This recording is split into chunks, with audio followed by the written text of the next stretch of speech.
तो आज की इलेक्ट्रिसिटी की क्लास में मेन काम तो हमें होमवर्क डिस्कशन करना है, क्योंकि पिछली क्लास में मैंने 8 क्वेश्चंस एज अ होमवर्क आपको दिए थे।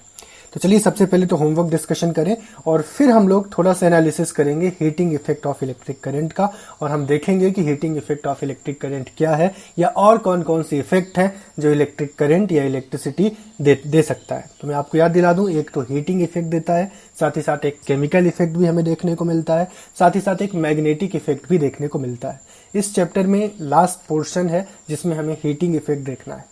नेक्स्ट चैप्टर है जिसमें हमें magnetic effect of electric current भी देखना है, और केमिकल इफेक्ट इलेक्ट्रिक करंट का जब आप इलेक्ट्रोलिसिस करेंगे, और केमिस्ट्री में भी आपको ये केमिकल इफेक्ट देखने को इलेक्ट्रिसिटी का मिल सकता है। तो आज की क्लास में होमवर्क डिस्कशन, चलिए फर्स्ट क्वेश्चन होमवर्क का लेते हैं। फर्स्ट क्वेश्चन में आपके पास 2 पार्ट थे, और ये 2 पार्ट क्या थे आप देख पा रहे होंगे। ये पहला क्वेश्चन है जिसमें आपसे पूछा गया है कि आप कैलकुलेट करो ये अमीटर, हाँ लेकिन आपको ये यहाँ पे इस पर्टिकुलर वोल्टेज की वैल्यू नहीं दिया है, कितना यहाँ पे सप्लाई है ये नहीं दिया है। तो ये चलिए हम कुछ एज्यूम कर लेते हैं, 20 वोल्ट आप एज्यूम कर लो, ठीक है। तो शायद आप ये क्वेश्चन नहीं कर पाए होगे, हाँ इक्विवेलेंट रेजिस्टेंस आपने जरूर निकाल लिया होगा, बाकी आप अमीटर नहीं निकाल पाए होगे और वोल्ट मीटर की रीडिंग नहीं निकाल पाए होगे, ठीक है। ऑल राइट, कोई बात नहीं, इसे हम कर लेते हैं। तो यहाँ पे आपके पास ये जो रेजिस्टेंस है ये सभी पैरेलल में है, क्योंकि इन सभी का meeting point, initial meeting point same है, और फाइनली भी ये एक ही जगह पे मीट कर रहे हैं। मतलब इनकी आप कहोगे करंट की एंट्री एक जगह से ही हुई है, और करंट का एग्जिट यानी मीटिंग पॉइंट करंट का फिर एक ही जगह पे है, तो ये पैरेलल कहलाएंगे। और सेम रेजिस्टेंस यदि पैरेलल में हो, मैंने आपको एक फार्मूला बताया था, याद करो, यदि आपके पास n रजिस्टर पैरेलल में होते हैं तो उनका इफेक्टिव होता है 1/n over 1/n into r। ये तब होता है जब सेम r वैल्यू के n रजिस्टर पैरेलल में होते हैं, ठीक है। तो यहां पे आप चाहो तो इस फार्मूले का यूज करके r इफेक्टिव निकाल सकते हो तुरंत, इमीडिएटली, ठीक। क्या निकाल सकते हो? 1/n, n यानी कितने रेजिस्टेंस है? 1 2 4 रेजिस्टेंस है, तो 1/4, और किस वैल्यू के? 2 ओम वैल्यू के, तो ये आ जाएगा 1/2 ओम आपका आंसर। हालांकि करने का एक तरीका और भी है, 2 और 2 पैरेलल में कितना देगा? 1 देगा, फिर ये 2 और 2 पैरेलल में कितना देगा? 1 देगा, और 1 और 1 पैरेलल में कितना देगा? 1 × 1 डिवाइड बाय 1 + 1, 1/2 ओम ही आएगा। या फिर आप ऐसा भी कर सकते हो, 1/2 + 1/2 + 1/2 + 1/2 4 बार, तो 4 × 1/2 यानी 1/2। जैसा भी करो आपका आंसर 1/2 ओम आएगा। तो इफेक्टिव रेजिस्टेंस हमें 1/2 ओम मिल गया इस पहले क्वेश्चन के लिए। हाँ, इस क्वेश्चन में आप अमीटर और वोल्ट मीटर की रीडिंग निकालना चाहते हो तो आपको ये सप्लाई दिया होना चाहिए। सपोज 20 वोल्ट की सप्लाई है और आपको अमीटर की रीडिंग बतानी है, यानी आपको करंट बताना है। V = IR, यानी I हो जाएगा V ओवर R, R की जगह 1/2, 2 ऊपर चला जाएगा। 40 एम्पियर की आपके पास रीडिंग यहाँ पे अमीटर शो करेगा। अब इसी तरीके से वोल्टेज शो करना है, वोल्टेज पता करना है। V = IR होता है, तो I की जगह आप रख दो 40, और R की जगह आपके पास नेट वैल्यू निकला है कितना? 1/2, तो ये आ जाएगा 20 वोल्ट का वोल्टेज सप्लाई, 20 वोल्ट का आपके पास है, ठीक है। इतना समझ गए होंगे। अब आगे काम करते हैं इस क्वेश्चन में, और इस क्वेश्चन में आपको ये सप्लाई बताना है V1, और ये आपको सब कुछ दिया है। तो सबसे पहले तो हम एक काम करें, इक्विवेलेंट रेजिस्टेंस निकालने और R इफेक्टिव निकालने का काम करना है आपको। तो सीधा सिंपल आप देखो, ये तीनों ही सीरीज में है, ठीक है। सीरीज में है तो आपको क्या करना होगा? ऐड करना होगा। तो टोटल आपको 5 + 8 + 12 यानी 12 8 20 और 5 25 ओम का रेजिस्टेंस आपको यहाँ पे मिल गया, ठीक है। ये यूनिट मैंने ओम लगा दिया है। अब यहाँ पे I चाहिए, यदि हमें I चाहिए तो I के लिए क्या करोगे? V = IR, तो I = V/R। V कितना है? 6 वोल्ट की बैटरी आपने लगाई है। R कितना निकला? 25, तो 6/25 एम्पियर आपका करंट होगा जो यहाँ पास होगा, और यही अमीटर में भी ये शो होगा, ठीक है। तो I की वैल्यू मैंने 6/25 एम्पियर निकाल दी। V1 निकालना है, तो V1 यानी वोल्ट मीटर की रीडिंग चाहिए। A1 की रीडिंग तो 6/25 ही होगा, जितना कैपिटल I है वही A1 होगा। V1 की रीडिंग क्या होगी? V = IR होता है। I तो पूरे सीरीज में 6/25 ही रहने वाला है, और R आपको कितना दिया है? R आपको 12 दिया है, तो 12 6 × 72 डिवाइड बाय 25 वोल्ट में आ गया। आप पॉइंट में चाहो तो निकाल लो, अदरवाइज यही फॉर्म में छोड़ दो। तो वोल्ट मीटर रीडिंग भी मिल गई हमें, अमीटर रीडिंग भी 6/25 एम्पियर मिल गई।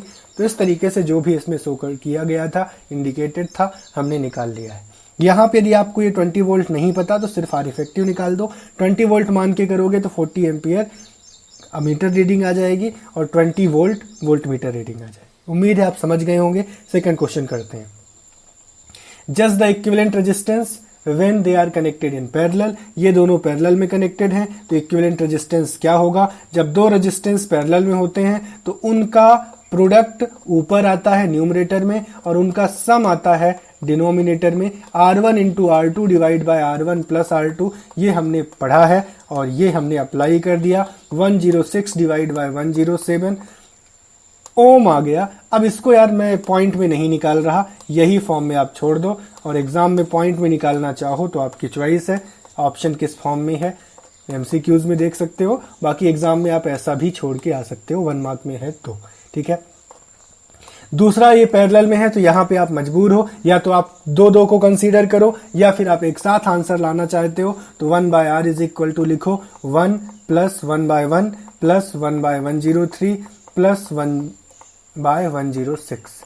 इस तरीके से आप डील करो, यह आपकी चॉइस होगी, ठीक। इसके बाद आपने एलसीएम लिया, एलसीएम आपको मिलेगा 103 इंटू 106, ठीक है। ये डायरेक्ट हम प्रोडक्ट एलसीएम ले लेते हैं। अब यहाँ पे 1 का डिवाइड करोगे तो पूरा 103 और 106 का प्रोडक्ट आपको पहले स्टेप में मिलेगा। दूसरे स्टेप में आपको क्या मिलेगा?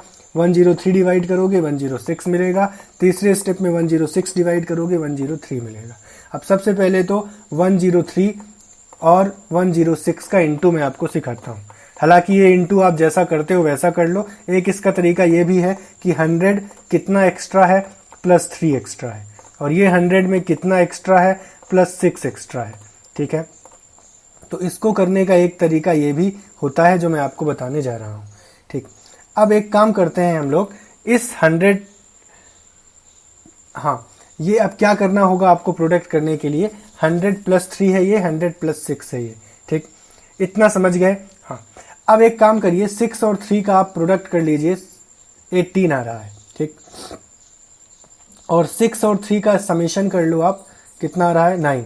तो 109 यहाँ लिख दो और साथ ही साथ 6 3 18 यहाँ लिख दो, ठीक। चलो इसको करके भी दिखा देता हूँ मैं और उसके बाद आपको मैं समझा देता हूँ।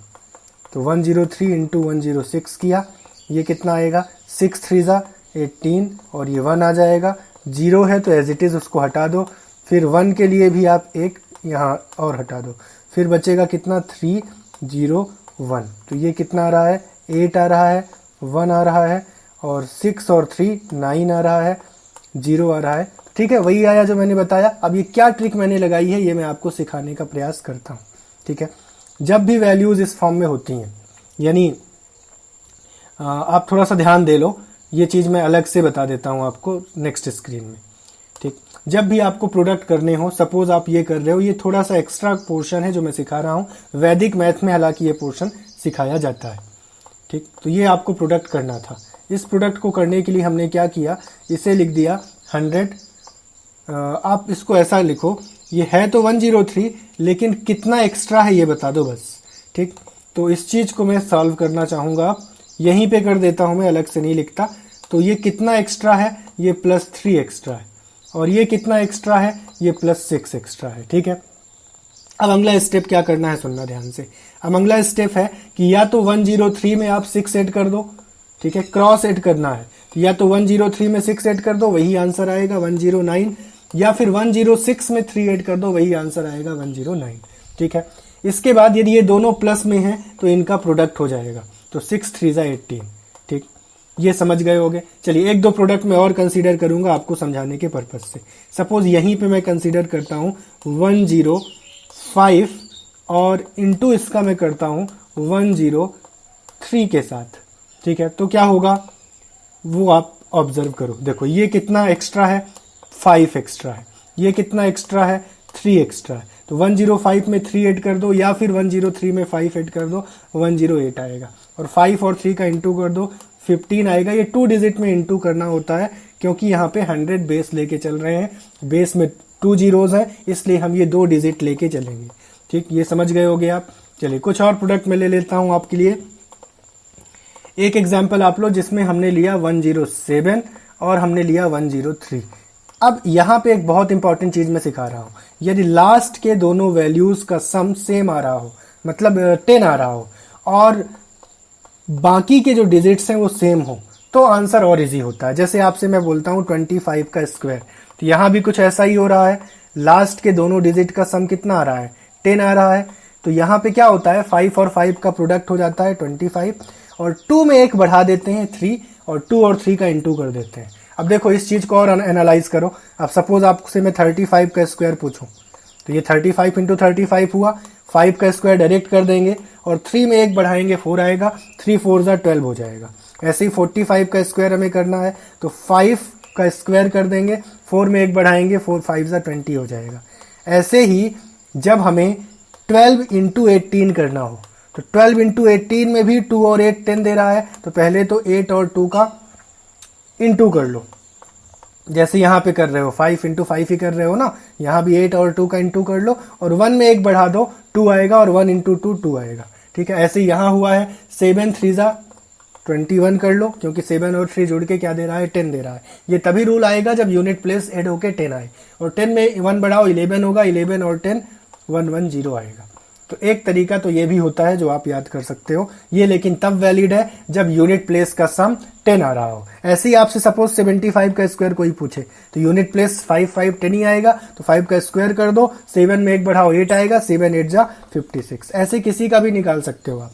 ठीक, अब ये कभी मैं सिखा दूंगा, हालांकि बेसिक मैथ्स की क्लास में ये सब मैंने सिखा के रखा है। वैदिक मैथ्स की, बेसिक मैथ्स की क्लास मैंने YouTube चैनल में अपनी डाल रखी है, आप चाहो तो देख लो। इसी तरीके से यदि मैं पूछूं 103 और 98 का प्रोडक्ट, तो ये भी किया जा सकता है बच्चों।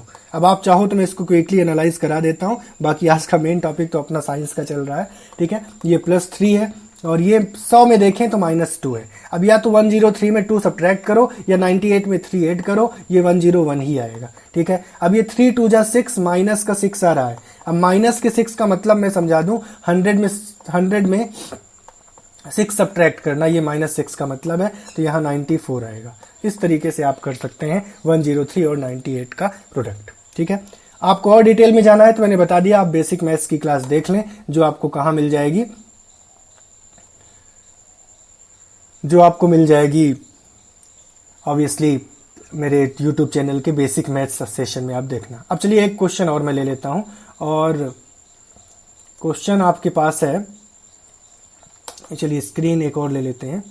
सपोज आपसे बोला गया 97 और 93, तब तो आप तुरंत कर देंगे कि 7 और 3 10 है, तो 7 3 21, 9 और 10 का इंटू 90, तब तो आप तुरंत कर देंगे। लेकिन यहीं पे होता है 97 और 90, कुछ भी और ले लो, 92 ले लो सपोज, तो 7 और 2 9 हो रहा है, तब ऐसा आप नहीं कर पाओगे। तो ये कितना 100 में कम है, -3 कम है। ये 100 में कितना कम है, 8 कम है। तो सबसे पहले या तो 97 में 8 कम करो, या 92 में 3 कम करो, दोनों ही केस में आपको मिलेगा 89, आप लिख दो as it is.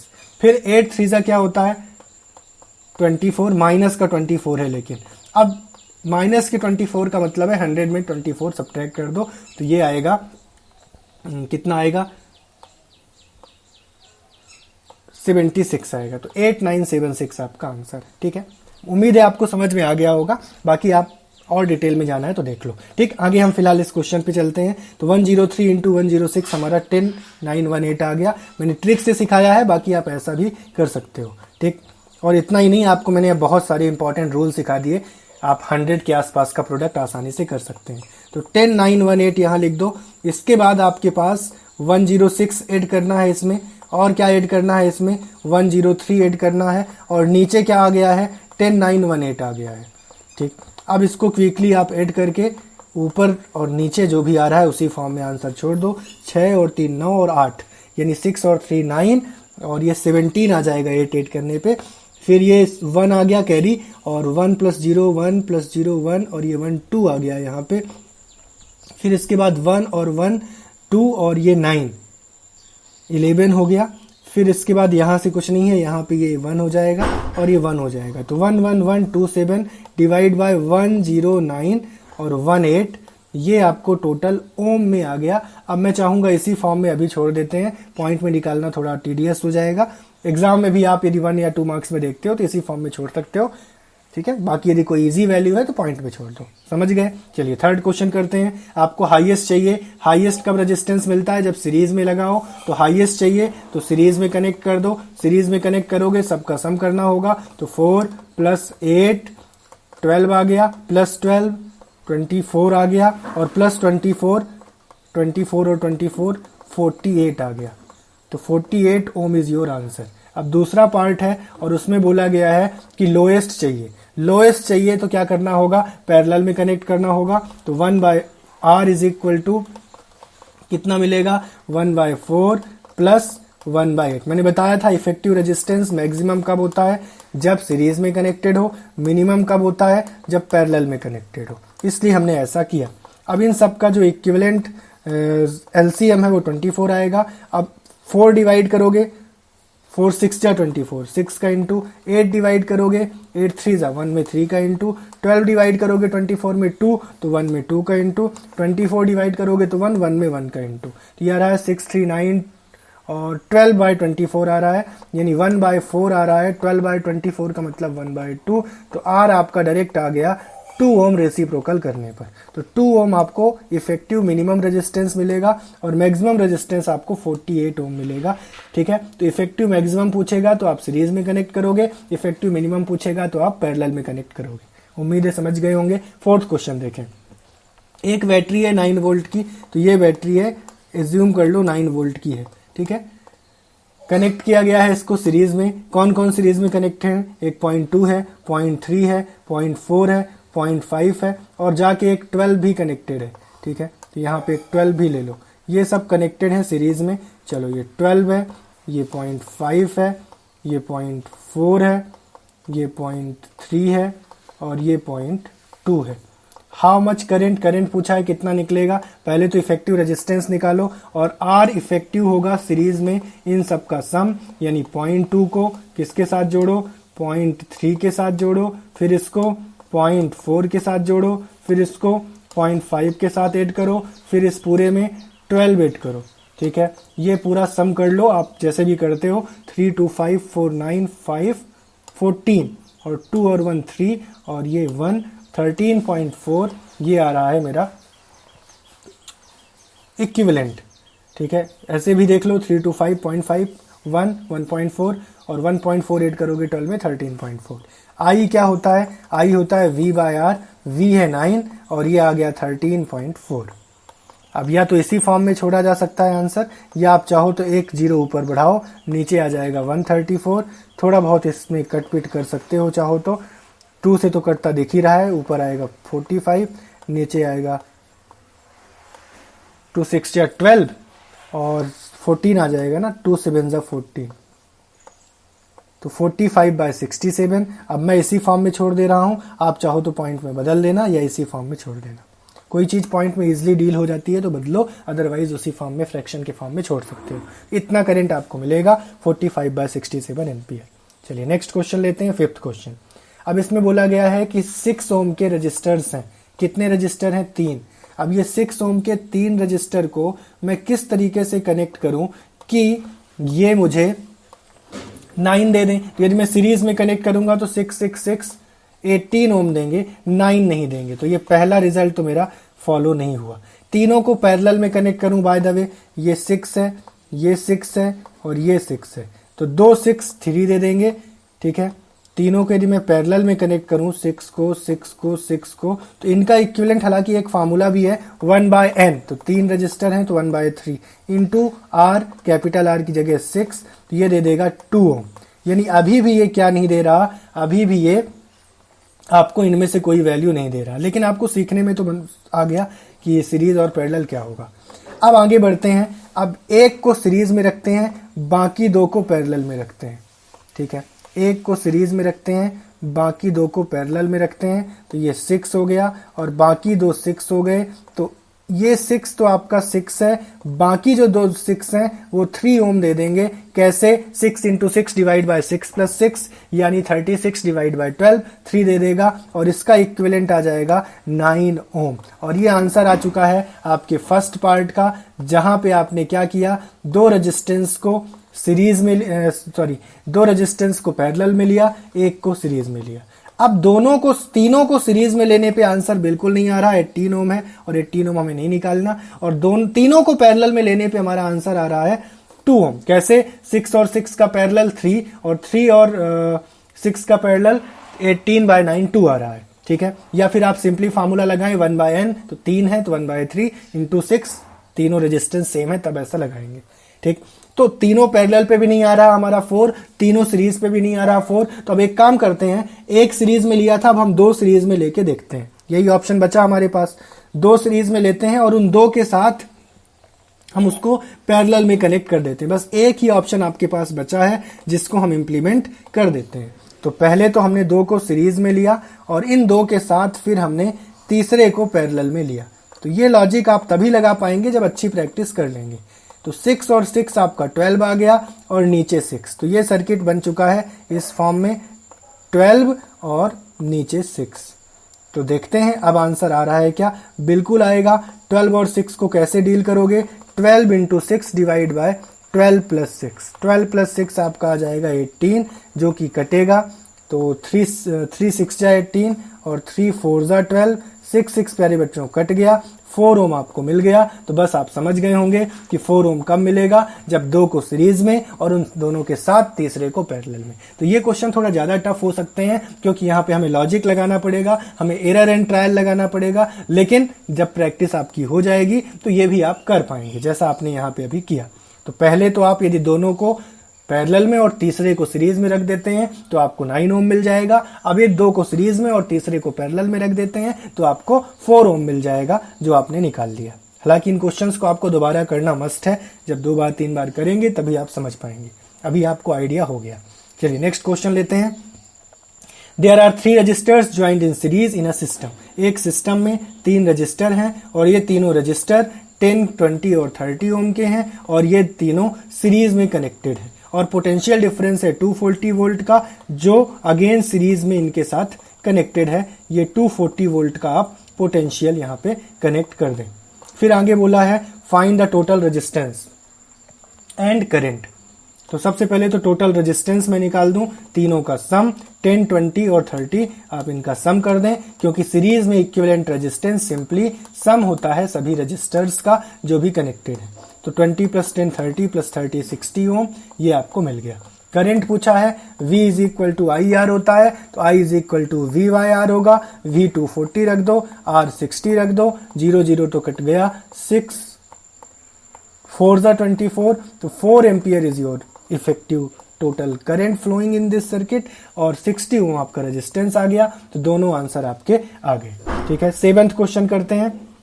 There are 2 electric lamp M and N which are joined in series। 2 lamp हैं M और N और इन दोनों को सीरीज में हमने कनेक्ट किया है। पहले लैंप का रेजिस्टेंस है 15 ओम का और दूसरे लैंप का रेजिस्टेंस है 20 ओम का। ये लैंप एक्चुअल में रजिस्टर्ड ही है। पोटेंशियल डिफरेंस इन टर्मिनल में हमने 220 वोल्ट का हमने ऑब्टेन किया है। ठीक है, एग्जैक्टली 6 जैसा ही है, लेकिन यदि आपसे 6th बना है तभी 7th बनेगा। आपको टोटल रेजिस्टेंस बताना है तो टोटल रेजिस्टेंस सिंपली सम होता है, 15 और 20 का आप सम करेंगे, आपको 35 ओम टोटल इक्विवेलेंट रेजिस्टेंस इस सर्किट का मिल रहा है। इसके बाद आपका नेक्स्ट क्वेश्चन है कि also find the potential difference across 2 lamps. Current भी बताना है, ठीक है। तो सबसे पहले करंट निकाल दो, टोटल रेजिस्टेंस निकाल ही चुके हो, तो पहला पोर्शन रेजिस्टर निकल गया टोटल रेजिस्टेंस, दूसरा करंट होता है V is equal to I R, तो I होगा V 220 डिवाइड बाय R यानी 35 रख देते हैं। 5 से काटा, 5 7 जा 35, 5 4 जा 20 और फिर 5 4 जा 20, मैं इसी फॉर्म में रख देता हूँ 44/7 एम्पियर। क्या करंट पूरे रजिस्टर में सेम रहेगा? बिल्कुल सेम रहेगा। इसलिए यदि हमें V1 निकालना हो, V1 में 15 ओम के वोल्टेज को मान लेता हूं और V2 में 20 ओम के वोल्टेज को मान लेता हूं, जो मुझे निकालना है, क्योंकि लास्ट में बोला है पोटेंशियल डिफरेंस सभी लैंप में निकालिए। तो V1 निकलेगा, M का पोटेंशियल VIR होता है, I की जगह मैं 44/7 रख देता हूं, इंटू में 15 कर दूंगा। ठीक है, इसको वाप पे मैं छोड़ता हूं, इसको वोल्ट में निकाल लो, या तो फ्रैक्शन में ही छोड़ दो या पॉइंट में निकाल लो। V2 हो जाएगा I की जगह 44/7, ठीक है, और इंटू R की जगह आपको 20 लेना पड़ेगा। तो इसको अब आप पे मैं छोड़ूंगा, इसको यदि आपको जनरल छोड़ना है तो 2 4 8 2 4 8 880/7 वोल्ट छोड़ दो, या पॉइंट में भी आप निकाल सकते हो। 7 1 जा 7 आएगा, ठीक है, 18 बचेगा, 7 2 जा 14 और 4 बचेगा तो 40 हो जाएगा, तो 7 5 जा 35, फिर आपका आ जाएगा 50, तो 7 7 जा 49, फिर 10 आएगा। तो इस तरीके से ये आपका पॉइंट में भी निकल जाएगा। ठीक, चलिए आखिरी क्वेश्चन होमवर्क का। There are two resistors R1 and R2 having resistance equal to 20 and 30 connected in parallel। तो 20 और 30 हैं और इनको R1 R2 रिस्पेक्टिवली बोला गया है, पैरेलल में कनेक्टेड है। ठीक है, इसको R1 नाम दिया गया है, इसको R2 नाम दिया गया है, पैरेलल में कनेक्टेड है जैसा आप देख पा रहे हो। और इसके पैरेलल में फिर क्या कनेक्टेड है, एक आपके पास पोटेंशियल सर्किट का कनेक्टेड है और 5 वोल्ट का पोटेंशियल, मतलब एक बैटरी लगी हुई है यहाँ पे, ये आप समझो। अब क्या पूछा है वो सुनो, आगे पढ़ो अच्छे से। Electric current flowing through the circuit and total resistance. तो सबसे पहले तो आप टोटल रेजिस्टेंस निकालो, तब आप इलेक्ट्रिक करंट निकाल पाओगे। इन क्वेश्चन की खास बात प्यारे बच्चों ये है कि आपको कन्वर्ट करना आना चाहिए, सर्किट बनाना आना चाहिए। अब दो रेजिस्टेंस पैरेलल में होते हैं तो उनका इक्विवेलेंट होता है R1 into R2 divide by R1 plus R2। ठीक है, अब R1 इंटू R2 का मतलब है 20 इंटू 30 कर दो, और R1 प्लस R2 का मतलब है 20 प्लस 30 यानी 50 कर दो। अब ये 20 से तो कटेगा नहीं डायरेक्ट, ये 0 0 काटो, 5 6 जा 30 हो जाएगा, और 6 2 जा 12 ओम आपका इक्विवेलेंट रेजिस्टेंस आ गया पहला क्वेश्चन का आंसर। दूसरा पार्ट है इस क्वेश्चन में कि आपको टोटल रेजिस्टेंस के अलावा करंट भी निकालना है। तो करंट होता है V is equal to I R, इसलिए I is equal to V by are.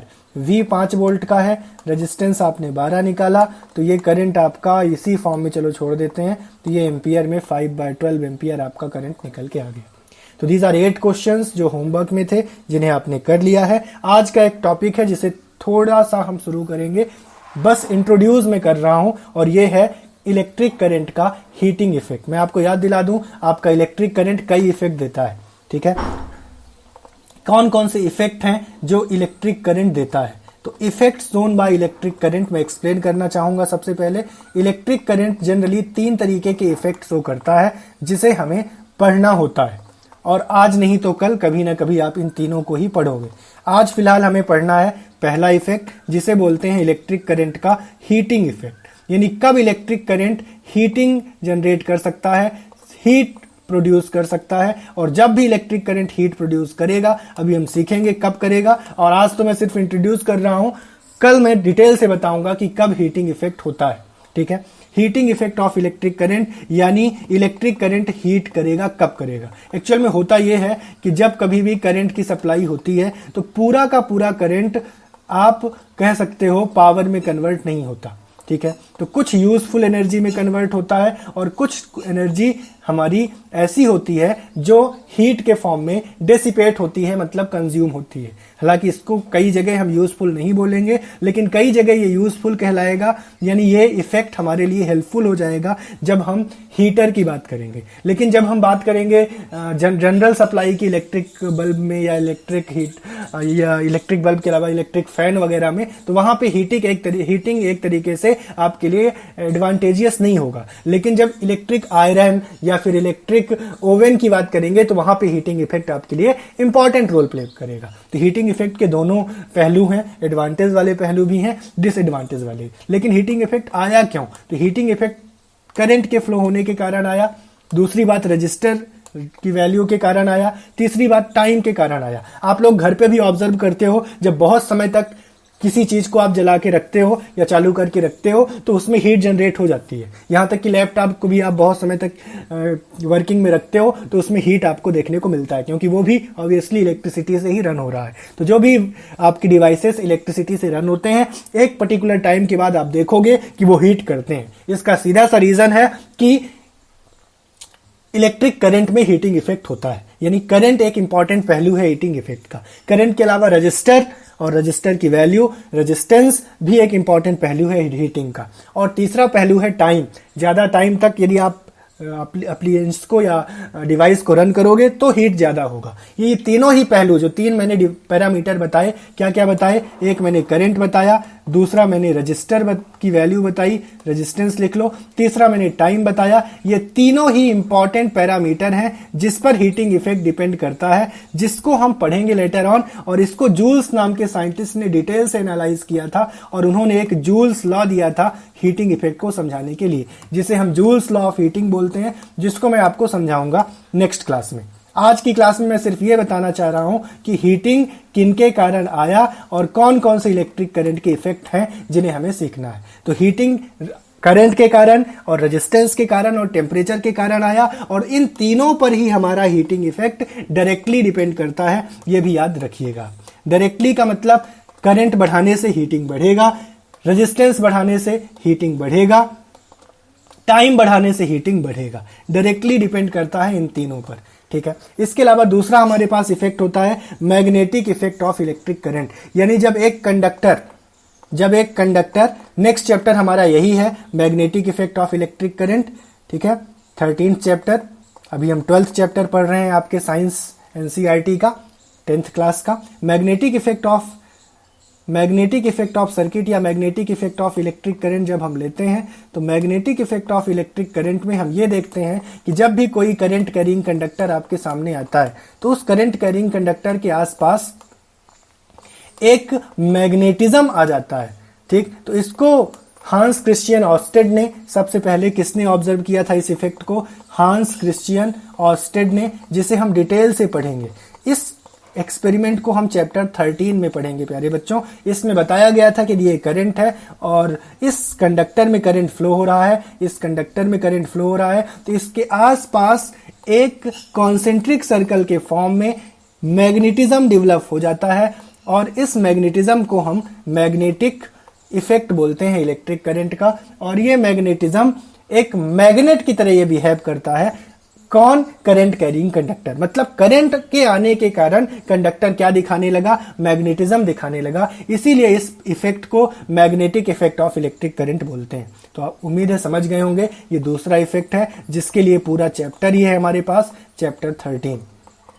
ये पहला इफेक्ट है इलेक्ट्रिक करंट का, हीटिंग इफेक्ट, जो हमें चैप्टर 12 के लास्ट टॉपिक के फॉर्म में पढ़ना है। This is the last topic of your electricity.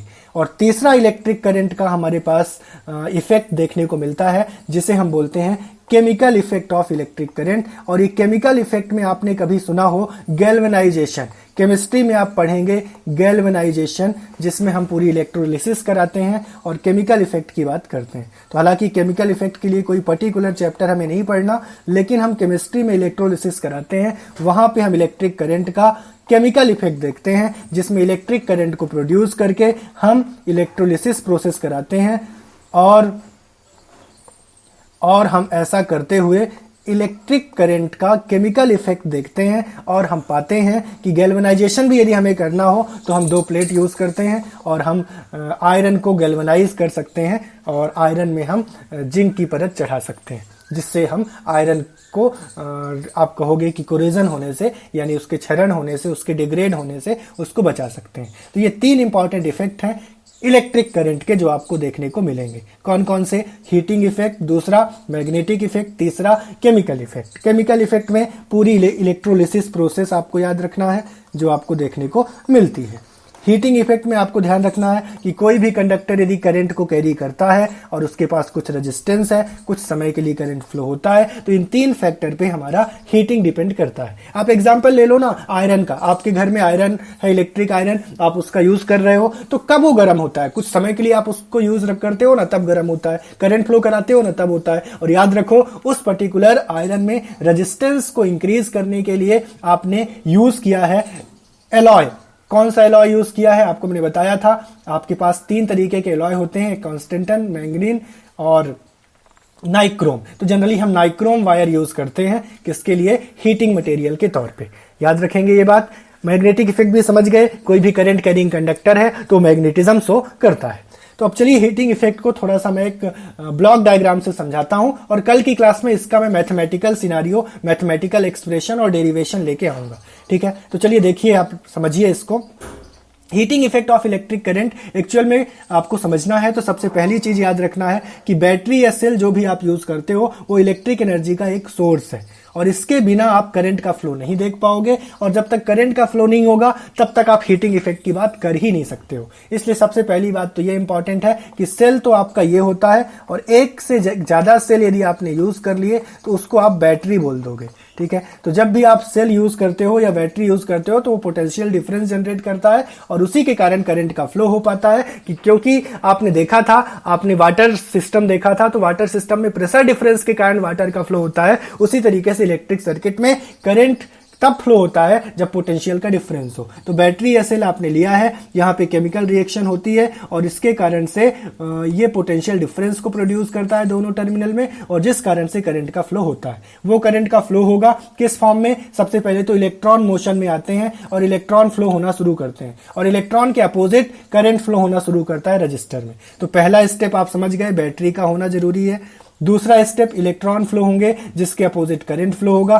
तीसरा स्टेप, इस करंट को मेंटेन करने के लिए सोर्स क्या करेगा? एनर्जी को कंज्यूम करेगा, लगातार सोर्स एनर्जी को कंज्यूम करेगा। और मैंने बताया था यहां पे एनर्जी कंजर्वेशन प्रिंसिपल लगता है। सपोज आपने सप्लाई वोल्टेज V दिया है तो वही सप्लाई वोल्टेज आपके सर्किट में कंज्यूम होगा। सपोज आप 1 बल्ब यूज कर रहे हो तो पूरा 1 बल्ब में, 2 बल्ब यूज कर रहे हो तो उन 2 बल्बों में लगातार V1 और V2 का ड्रॉप होगा, और ये V1 V2 का जो ड्रॉप है वो V के सप्लाई के इक्वल ही होगा, जिसे हम एनर्जी का कंजर्वेशन भी कहते हैं। तो ये एनर्जी का कंजर्वेशन देखने को मिलता है और ये करंट लगातार सेम अमाउंट देता रहे, आई करंट फ्लो होता रहे। इसलिए जरूरी है कि आप एनर्जी का कंजप्शन करो, और उस एनर्जी को हम इलेक्ट्रिक एनर्जी बोलेंगे, और लेटर ऑन मैं उस फॉर्म को भी बताऊंगा। इलेक्ट्रिक पावर भी एक्सप्लेन करूंगा मैं लेटर ऑन, और इलेक्ट्रिक एनर्जी भी एक्सप्लेन करूंगा। अब होता क्या है, इस एनर्जी का थोड़ा सा पोर्शन वर्क करने में जाता है। सपोज आप इलेक्ट्रिक फैन में ये एनर्जी दे रहे हो, तो इलेक्ट्रिक फैन में वर्क है rotation of the fan blade. तो फैन के ब्लेड के रोटेशन में कुछ एनर्जी कंज्यूम होगी, लेकिन कुछ एनर्जी का पोर्शन ऐसा भी रहता है जो हीट के फॉर्म में कंज्यूम होता है, जिसे हम टेम्परेचर रेज करने के रूप में देख सकते हैं, सकते हैं। तो कुछ गैजेट ऐसे भी होते हैं, या फैन का ही एग्जांपल ले लो, तो फैन के लिए कुछ एनर्जी, इलेक्ट्रिक एनर्जी किसमें जाएगी? Rotating of blade, fan blade को रोटेट करने में, लेकिन कुछ एनर्जी उसकी किसमें जाएगी? हीट करने में। तो इस एनर्जी को जो फैन के ब्लेड को मूव कराने में जा रही है उसे आप यूजफुल एनर्जी बोल सकते हो, और इसको आप वेस्टेज एनर्जी बोल सकते हो। तो हर इलेक्ट्रिक एनर्जी के 2 रूप होते हैं, वेस्टेज और यूजफुल। अब ये जो वेस्टेज एनर्जी है जिसने हीट किया है, यही हीटिंग इफेक्ट को जनरेट करता है, और इसी के कारण हम हीटिंग इफेक्ट पाते हैं, और इस इफेक्ट को हम यूटिलाइज हालांकि करते हैं, और कुछ जगह इसका नुकसान भी होता है। इलेक्ट्रिक फैन के केस में तो हीटिंग इफेक्ट नुकसानदायक है, लेकिन जब हम हीटर की बात करते हैं, इलेक्ट्रिक आयरन की बात करते हैं, गीजर की बात करते हैं, ओवन की बात करते हैं, तो यहां पे हीटिंग इफेक्ट का बहुत बड़ा रोल है, बहुत बड़ा इंपॉर्टेंस है। तो मैं चाहूंगा आज की क्लास में आप इतना ही समझें। बस ये और याद रखें कि इस हीटिंग इफेक्ट के लिए कौन कौन से फैक्टर रिस्पॉन्सिबल है? करंट का फ्लो होना, रजिस्टर का होना, और टाइम ड्यूरेशन का होना। कल की क्लास में इस पर हम डिटेल एनालिसिस करेंगे, और मैंने जो आज इंडिकेट किया था जूल्स लॉ ऑफ हीटिंग, उसे मैं एक्सप्लेन करूंगा। ठीक है, तो आज की क्लास में यहीं पे एंड करता हूं। उम्मीद है कि आपको हर चीज समझ में आई है। आप इन सभी पोर्शन का क्विक रिवीजन कर लेंगे। कल मैं क्विक रिवीजन भी करा दूंगा, और डिटेल से मैं हीटिंग इफेक्ट को एक्सप्लेन करूंगा। फिर परसों की क्लास में हम पूरा न्यूमेरिकल करेंगे हीटिंग इफेक्ट से रिलेटेड, और इलेक्ट्रिक पावर, और साथ ही साथ इलेक्ट्रिक एनर्जी से रिलेटेड, और साथ ही साथ आपके घर में किस किस तरीके से बिल जनरेट होता है उससे रिलेटेड, और आपका ये पूरा चैप्टर कंप्लीट हो जाएगा और इसका एक शानदार टेस्ट के लिए भी तैयार रहेगा। ठीक है, एंड करते हैं क्लास। Thank you class.